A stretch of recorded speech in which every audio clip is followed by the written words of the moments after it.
What's up, everybody? Happy Monday. Hope all you're having a great day so far today.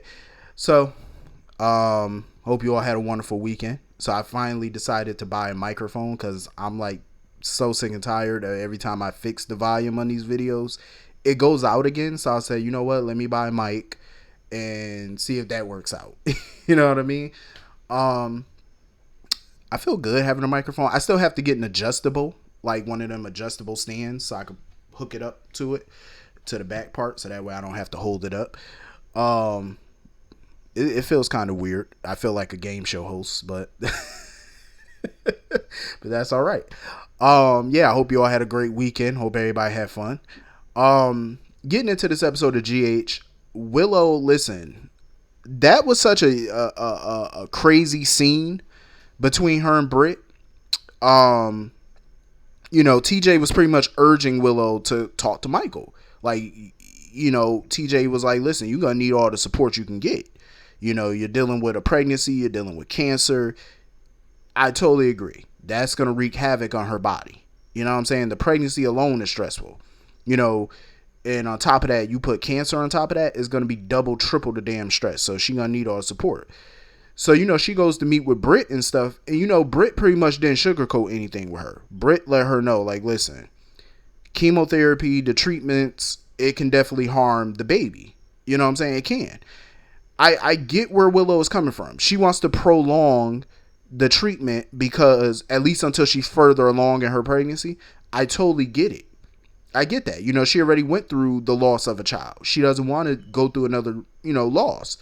I totally get it, but I'm more on Britt's side on this because it's true. The longer you go with cancer untreated, the worse it's going to be because you're risking losing your life. And, your baby's going to die either way. You know what I'm saying? With the treatments, without the treatment, your child is going to die. And without the treatment, not only will your child die, you will die.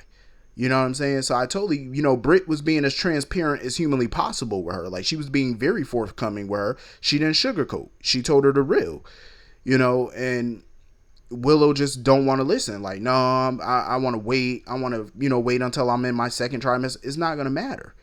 It's not going to matter. That treatment is going to have an effect on the child no matter what stage you're in. And if you don't get treated, the cancer is going to have time to spread. And once it's spread, you're going to go from stage 1 to stage 2 to stage 3 to the point where you're at stage 4 and there's nothing a doctor can do for you the longer you wait. So that's not good.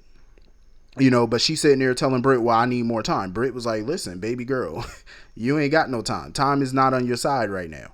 Time is of the essence, and you need to make a decision on what you want to do here and now. I didn't like the way, I understand Willow is feeling a lot of different emotions right now. I totally get it. I'm trying to sympathize with her, but it's like Britt was just being real with her. And I ain't like the way that she tried to come at Britt with that little snarky ass comments and stuff she was making about the fact that, oh, you don't have any kids. It seems like you don't even want any kids, so you don't understand what I'm going through. First of all, just because she doesn't have kids does not mean she don't understand what you're going through. Yes, she does not have kids, but her profession, her career is based off of children. You know what I'm saying? She's an OBGYN. She deals with pregnant women every day. You know what I'm saying? She deals with children and life and death situations with pregnant women and kids every single day. This is her job. So she does understand in a sense. You know what I'm saying? Just because she never carried a child, well, technically she did carry a child. When she carried Dante and Lulu's son, when she carried Rocco. So she kind of has an understanding about pregnancy. She went through it. And she, this is her career. So I ain't like the little dig that she made at her. And for one, you don't even know if she don't want children or not. Like, Britt hasn't really found the right person to have kids with. You know what I'm saying? And with the whole Huntington's disease and all that she's looking at, I know she has the markers for it, but I don't think she has it though. I know that she had the genetic markers because of Faison, but maybe that that kind of put things into perspective for her as far as kids. Like, we don't really know if she really does want kids or she don't, but I felt like Willow needs to calm down. It's like, she's being your doctor. She's being real with you. That's what you want in a doctor. You want them to be open and honest. But I'm glad after that appointment though, that she did go to the house to go talk to Michael. Because I feel like, listen, you need to go talk to Michael. it's time that she fills him in on this. Like you're sitting here having these meetings with Britt and running all these tests prior to it. It's like you need to fill that man in because this is his child too, and y'all need to make decisions together. You know what I'm saying? Like I feel like my thing about it is the only option at this point is for her to go with the chemo and maybe terminate the pregnancy. You know what I'm saying? In order to save her life, because you still have Wiley that you have to be here for. You know what I mean? So it's a heavy decision, but I feel like it's the most logical decision because this is a very uncommon thing. You know, for somebody to be pregnant and have cancer, the same thing is very uncommon. Can it happen? Yes, but it's very rare that it does happen. But I do know that it does. It does. It can happen. But she just need to go ahead and talk to Michael about that. So anyway, moving on from that, I'm glad that Spencer went to go talk to Britt and he apologized to her for how he was acting towards her before, and he explained the whole situation, like as to why he was treating her like that. She accepted his apology, which I'm happy about. It irritates me though, man. I understand that. I seen some of y'all comments, and I totally get where y'all coming from. Where y'all say, well, Spencer just trying to look out for Trina, her happiness. Like he's not trying to ruin her happiness. He's trying to put her happiness above his own. But from what I seen at the end of the trial, Trina wanted him to be honest with her about how he feels about her. She wanted him to say that. That's why she kept asking him, why were you on my side? Why did you do this? She kept trying to pull it out of him. So he thinks he's doing the noble thing by backing off and letting her and Rory be. But it's like, yeah, she happy with Rory for the moment. But, what about y'all? What about y'all being together and y'all potential happiness? Like, don't she have the right to make that choice on her own about who she want to be with? And I feel like Spencer's kind of taking that right away from her. He's making that decision for her. And it's like, don't do that. You know what I'm saying? Tell her how you feel and let the chips fall where they may. If she wanted to be with you, she gonna be with you. At least she knows your real intent. At least she knows your real feelings towards her. You put all your shit out on the table. You know what I mean? That's what I feel he should do. Just my opinion. I feel like that's the way he should go. So anyway, moving on from that, Spencer and Ava was talking and stuff like that, and he wanted, Ava was grilling him and stuff about the whole Trina situation and whatnot. I love the little back and forth between Ava and Spencer. That should be hilarious. I be enjoying it. And, Ava was about that close to telling him that his daddy slept with his lady until Nicholas popped up and just in the nick of time. No pun intended. Nicholas just showed up. Spencer left and Ava was like, listen, I was about to tell him. I feel like, honestly, Nicholas he's definitely going to try to use this Esme thing over Ava's head. Like, I definitely feel like he is. Because now he's sitting there talking about, well, come home. Talking about, because you had motive to get rid of her. Because of because me and her sleeping together, you had motive. And now he's going to sit there and try to tell Ava to come home. Ava was like, you know what? Cool. I will come home under the condition you leave me the hell alone when I'm there. Like, you don't bother me. You don't say nothing to me. You don't nothing. So he was like, well, we got to keep up appearances. Also, I want you to come to the Quartermaine picnic with me so we could keep up appearances. I feel like Nicholas is going to use this to try and get back with Ava. He's going to use this. This is his opening to try to woo Ava back. I feel like that's exactly that's what his motives are. Because, like I said before, Victor wants to throw her under the bus. I think Nicholas sees this as an opportunity to get, work harder to get back in her good graces, to get her to soften. And he could do that if they're living under the same roof. It'd be easier for him to do that instead of trying to, track her down like some damn dog, like some hunting dog or something, trying to smell her scent and figure out where she is. It'd be easier if y'all just under the same roof. He could woo you that way. I feel like that might be his plan, but Ava ain't no easy win. And I hope that she give him hell.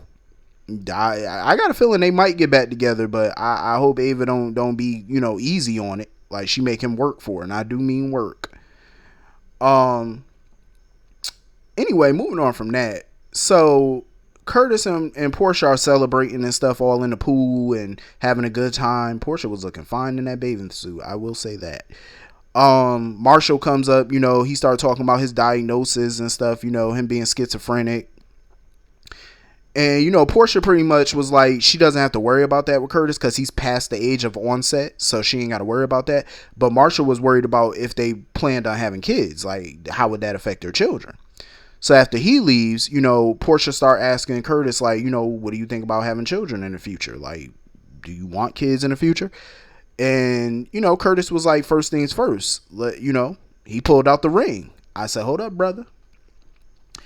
You can't be pulling out engagement rings now when you still technically married. And that's what the hell baffles me. I'm like, did y'all not wonder why you did not get a final divorce decree? That's what I don't understand about him and Jordan.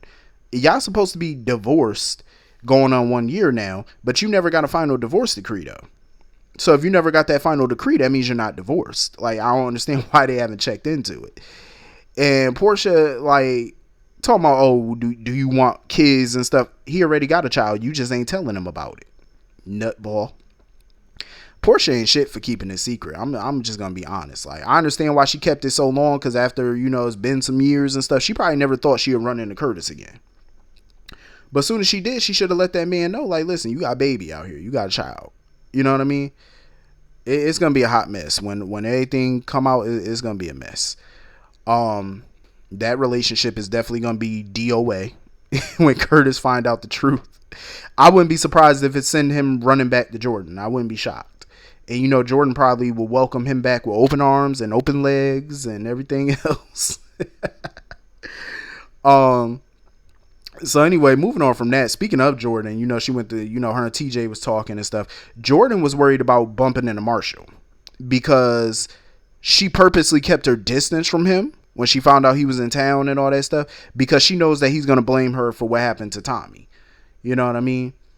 And of course, Marshall popped up, and he was like, oh, you didn't do right by Tommy. And I'm glad that he took a lesser approach than when Aunt Stella first came to town. He took a different approach with it. He was like, he admitted his wrongs. He was like, I guess, you ain't do right by Tommy, and I didn't do right by him either. And I'm glad he said that, because at the end of the day, it's like, what happened over 20 years ago, it happened. How many more times can Jordan apologize and repent for it? Y'all gotta let that go. It is what it is. It's the past. Shit happened. Things were said. Things were done. We can't change the past. So it's like, harping on it and getting upset with her about it every 5 minutes. What is that doing? You know what I'm saying? It's not good for the family overall. You know what I mean? So it's pointless at that point to keep harping on it and going back and forth. So I'm glad he took a different approach with it, honestly. And hopefully they could coexist in the same town. So anyway, moving on from that. So we getting down to the Quartermaine picnic.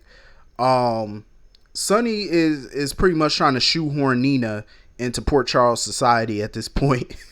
Because he wants to go to the picnic. Nina was like, listen, I'm not interested in going. He was like, listen, the picnic, yeah, is being hosted by the Quartermaines. They put it together. But